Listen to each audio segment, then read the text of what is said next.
All right, happy Friday, everyone. Um, I am going to go over the study guide with you on China, and so you can check your answers and correct any if you need to correct any.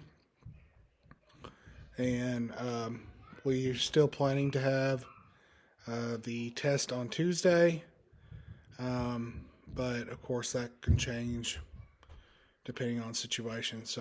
So we're still going to have a test on Tuesday. All right. So number one, what was the first official dynasty of China? The key word there is official because I didn't really tell you guys this in class, but there's the dynasty known as the Xia, Xia, is a dynasty a lot of people say is the first dynasty of China, but the first official dynasty of China is the Shang, Shang dynasty. Number two are the two main rivers of China, Yellow and the Yangtze. Yangtze. A lot of you had questions about that. Who created the first writing system of China? The Shang dynasty. Two achievements of the Shang dynasty. Number four, you could have put bronze work. You could have put the first writing system. Either one of those is fine. How did the Zhao gain power? Remember I told you the story, that's the wrong one. That'd be number 6. Number 5, how does Zhao gain power? Mandate from heaven, which is an important point of our whole chapter on China. Why did the Zhao dynasty fall? Remember the emperor lit the warning signals and basically the boy that cried wolf story with that situation. Number 7, what was the Warring States period? A lot of you had questions about that. That's the Civil War time period in China in between the Zhao dynasty and the Qin dynasty. Who was Confucius? He was a Chinese philosopher. Number 9, he taught the people of China that you should center your life on your family and to lead by example. What is Taoism? It's Chinese philosophy. Number 11, what does it teach? To live in harmony with nature. Balance, life in balance. Number 12, what is legalism? That is another Chinese philosophy created during the Qin dynasty. And what does it teach? That harsh laws and harsh punishments for people. 14, who was the emperor of the Qin dynasty? That would be Shi Huangdi. 15, what philosophy did he put in place in his kingdom? He put in place legalism, and if you went against it, you were punished or killed. What are 2 good things he did in his kingdom? Excuse me. He united the currency, so everybody knew the value of their money. He united the language, or he made everybody write in the same language so everyone could understand and communicate better. He built canals for transportation. He built roads for transportation.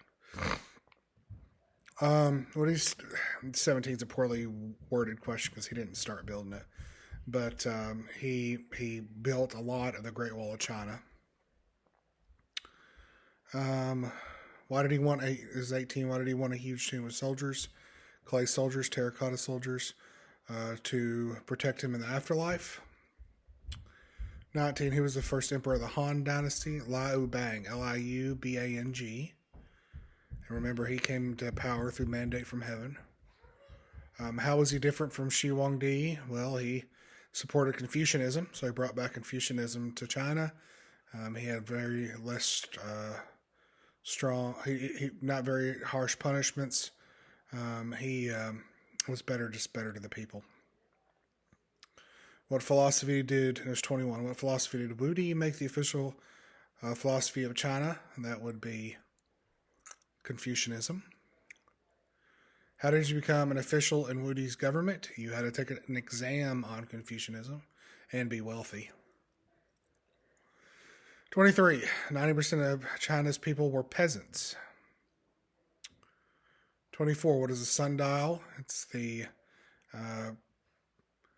flat disc that it's an ancient version of the clock, basically.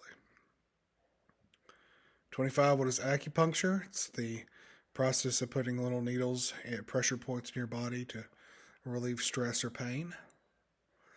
26, what's a seismograph? An instrument to help you measure earthquakes. 27, besides the three above, what are two other Chinese inventions?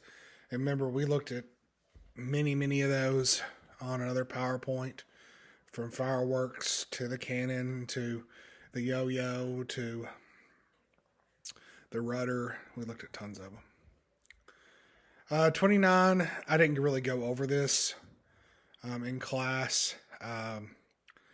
The religious belief of the ancient Chinese were they believed in believed in gods, so they were somewhat polytheistic, but they also worshipped their ancestors a lot.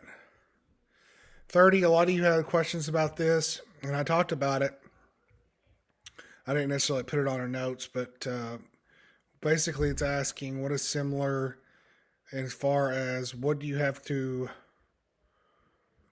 similar in Woody's government about people taking a exam on Confucianism to participating in our government, because there were requirements to participate in Woody's government in China. So in our government, to vote, you have to be 18. You have to be a U.S. citizen. Certain offices, you have to be a certain age, like the presidency. It used to be, and of course our laws have changed for the better, but before 1920, women weren't even allowed to vote. So now every sex can vote. So those are just three things that are requirements to participate in our government. But I just wanted you to see the comparison of requirements to how to participate in government. So if you have any questions, let me know. And I am looking forward to seeing you on Monday.